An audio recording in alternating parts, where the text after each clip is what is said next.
പ്രഭാഷകൻ അധ്യായം 33. കർത്താവിനെ ഭയപ്പെടുന്നവന് അനർത്ഥം സംഭവിക്കുകയില്ല. ആപത്തിൽ നിന്ന് അവിടുന്ന് അവനെ രക്ഷിക്കും. ജ്ഞാനി നിയമത്തെ വെറുക്കുകയില്ല. അതിനോട് ആത്മാർത്ഥതയില്ലാത്തവൻ കൊടുങ്കാറ്റിൽപ്പെട്ട തോണി പോലെയാണ്. വിവേകി നിയമത്തിൽ ആശ്രയിക്കും. ഉറീം കൊണ്ടുള്ള നിശ്ചയം പോലെ നിയമം അവന് വിശ്വാസ്യമാണ്. മുൻകൂട്ടി തയ്യാറായി സംസാരിക്കാവൂ, അപ്പോൾ നീ ശ്രദ്ധിക്കപ്പെടും. ചിന്തിച്ചുറച്ച് ഉത്തരം പറയുക. വിഡ്ഢിയുടെ ഹൃദയം വണ്ടിച്ചക്രം പോലെയാണ്, അവൻ്റെ ചിന്തകൾ തിരിയുന്ന അച്ചുതണ്ട് പോലെയും. പരിഹസിക്കുന്ന സ്നേഹിതൻ വിത്തുകുതിരയെ പോലെയാണ്, ആര് പുറത്തിരുന്നാലും അത് ഹേഷാരവം മുഴക്കുന്നു. വർഷത്തിലെ എല്ലാ ദിവസങ്ങളെയും പ്രകാശിപ്പിക്കുന്നത് സൂര്യനാണെങ്കിൽ ഒരു ദിവസം മറ്റൊന്നിനേക്കാൾ മെച്ചപ്പെട്ടതാകുന്നത് എങ്ങനെ? കർത്താവിൻ്റെ നിശ്ചയമനുസരിച്ചാണ് അവ വ്യത്യസ്തമാകുന്നത്. ഋതുക്കളും ഉത്സവങ്ങളും നിർണയിച്ചതും അവിടുന്നാണ്. ചില നാളുകളെ അവിടുന്ന് ഉന്നതവും സംപൂജ്യവും മറ്റു ചിലതിനെ സാധാരണവുമാക്കി. മനുഷ്യരെല്ലാവരും മണ്ണിൽ നിന്നാണ്. ആദം പൊടിയിൽ നിന്ന് സൃഷ്ടിക്കപ്പെട്ടു. കർത്താവ് തൻ്റെ ജ്ഞാനത്തിൻ്റെ പൂർണ്ണതയിൽ അവരെ വിവേചിക്കുകയും വ്യത്യസ്ത മാർഗങ്ങളിൽ നിയോഗിക്കുകയും ചെയ്തു. അവിടുന്ന് ചിലരെ അനുഗ്രഹിച്ചുയർത്തി, വേറെ ചിലരെ വിശുദ്ധീകരിച്ച് തന്നോടടുപ്പിച്ചു. മറ്റു ചിലരെ ശപിച്ചു താഴ്ത്തുകയും സ്ഥാനഭ്രഷ്ടരാക്കുകയും ചെയ്തു. കുശവൻ്റെ കയ്യിൽ കളിമണ്ണ് പോലെയാണ് സൃഷ്ടാവിൻ്റെ കയ്യിൽ മനുഷ്യർ. അവിടുന്ന് തൻ്റെ ഇഷ്ടമനുസരിച്ച് പ്രവർത്തിക്കുന്നു, ഇഷ്ടമനുസരിച്ച് അവർക്ക് നൽകുന്നു. നന്മ തിന്മയുടെയും ജീവൻ മരണത്തിൻ്റെയും വിപരീതമാണ്. അപ്രകാരം തന്നെ പാപി ദൈവഭക്തൻ്റെയും. അത്യുന്നതൻ്റെ സൃഷ്ടികളെ നിരീക്ഷിക്കുക. അവയെല്ലാം ജോഡികളായി പരസ്പര പൂരകങ്ങളായി നിലകൊള്ളുന്നു. ഒടുവിലാണ് ഞാൻ ഉണർന്നത്. കാലാ പെറുക്കുന്നവനെ പോലെ ഞാൻ മുന്തിരിപ്പഴം ശേഖരിക്കുന്നവരുടെ പിന്നിലായി. എന്നാൽ കർത്താവിൻ്റെ അനുഗ്രഹം നിമിത്തം ഞാൻ മുൻപന്തിയിലെത്തി. മുന്തിരിപ്പഴം ശേഖരിക്കുന്നവനെ പോലെ ചക്ക് നിറച്ചു. എനിക്ക് വേണ്ടി മാത്രമല്ല, ഉപദേശമാരായുന്ന എല്ലാവർക്കും വേണ്ടിയാണ് ഞാൻ അധ്വാനിച്ചത്. ശ്രേഷ്ഠന്മാരെ, സമൂഹ നേതാക്കളെ, എൻ്റെ വാക്ക് കേൾക്കുവിൻ. ജീവിതകാലത്തിലൊരിക്കലും പുത്രനോ ഭാര്യയ്ക്കോ സഹോദരനോ സ്നേഹിതനോ നിന്റെ മേൽ അധികാരം കൊടുക്കരുത്. വസ്തുവകകൾ നൽകരുത്. നീ മനസ്സ് മാറി തിരികെ ചോദിച്ചേക്കാം. ശ്വാസം പോകുന്നതുവരെ നിന്റെ സ്ഥാനം കരസ്ഥമാക്കാൻ ആരെയും അനുവദിക്കരുത്. മക്കളെ ആശ്രയിക്കുന്നതിനേക്കാൾ നല്ലത് അവർ നിന്നെ ആശ്രയിക്കുന്നതാണ്. ചെയ്യുന്നതിനെല്ലാം ശ്രേഷ്ഠത കൈവരിക്കുക. കീർത്തിക്ക് കളങ്കം വരുത്തരുത്.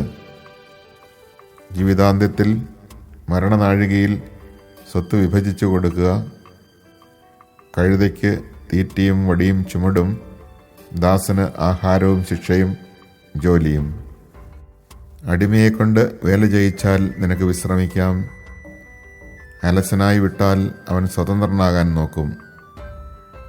നുകവും ചാട്ടയും കാളയെ തല കുനിപ്പിക്കും.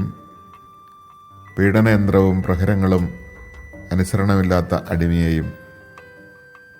അലസനാകാതിരിക്കാൻ അവനെക്കൊണ്ട് വേല ചെയ്യിക്കുക. അലസത തിന്മകൾ വളർത്തുന്നു. അവനെക്കൊണ്ട് പണിയെടുപ്പിക്കുക, അതാണ് അവന് യോജിച്ചത്. അനുസരിക്കുന്നില്ലെങ്കിൽ അവൻ്റെ ചങ്ങലകളുടെ ഭാരം കൂട്ടുക. ആരോടും അളവ് വിട്ട് പെരുമാറരുത്. അനീതി കാണിക്കുകയും അരുത്. നിനക്കൊരു ദാസനുണ്ടെങ്കിൽ അവനെ നിന്നെപ്പോലെ കരുതണം. നീ അവനെ രക്തം കൊടുത്ത് വാങ്ങിയതാണല്ലോ. നിനക്കൊരു ദാസനുണ്ടെങ്കിൽ അവനെ സഹോദരനെ പോലെ കരുതുക. അവനെ നിനക്ക് നിന്നെപ്പോലെ തന്നെ ആവശ്യമാണ്. നീ അവനോട് ക്രൂരമായി പെരുമാറുകയും അവൻ ഒളിച്ചോടുകയും ചെയ്താൽ അവനെ അന്വേഷിച്ച് നീ ഏത് വഴിക്ക് പോകും?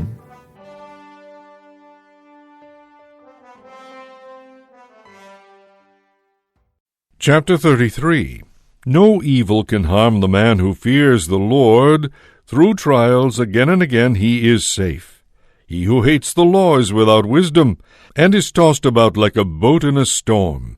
The prudent man trusts in the word of the Lord, and the law is dependable for him as a divine oracle. Prepare your words, and you will be listened to. Draw upon your training, and then give your answer. Like the wheel of a cart is the mind of a fool. His thoughts revolve in circles. A fickle friend is like the stallion that neighs, no matter who the rider.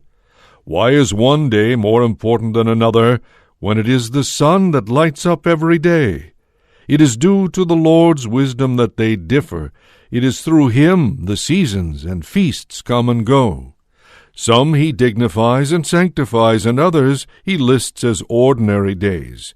So too all men are of clay, for from earth man was formed. Yet with his great knowledge the Lord makes men unlike. In different paths he has them walk. Some he blesses and makes great, some he sanctifies and draws to himself. Others he curses and brings low, and expels them from their place. Like clay in the hands of a potter, to be molded according to his pleasure, so are men in the hands of their Creator, to be assigned by him their function.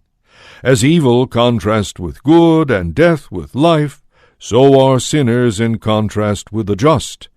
See now all the works of the Most High. They come in pairs, the one the opposite of the other. Now I am the last to keep vigil, like a gleaner after the vintage. Since by the Lord's blessing I have made progress, still like a vintager I have filled my winepress. I would inform you that not for myself only have I toiled, but for every seeker after wisdom. Listen to me, O leaders of the multitude, O rulers of the assembly, give ear. Let neither son nor wife, neither brother nor friend, have power over you as long as you live. While breath of life is still in you, let no man have dominion over you. Give not to another your wealth, lest then you have to plead with him. Far better that your children plead with you than that you should look to their generosity. Keep control over all your affairs. Let no one tarnish your glory. When your few days reach their limit, at the time of death distribute your inheritance. Fodder and whip and loads for an ass, the yoke and harness and the rod of his master. Food, correction, and work for a slave, and for a wicked slave punishment in the stocks. Make a slave work, and he will look for his rest. Let his hands be idle, and he will seek to be free. Force him to work that he be not idle, for idleness is an apt teacher of mischief. Put him to work, for that is what befits him. If he becomes unruly, load him with chains. But never lord it over any human being, and do nothing unjust. If you have but one slave, treat him like yourself, for you have acquired him with your life's blood. If you have but one slave, deal with him as a brother, for you need him as you need your life. If you mistreat him and he runs away, in what direction will you look for him?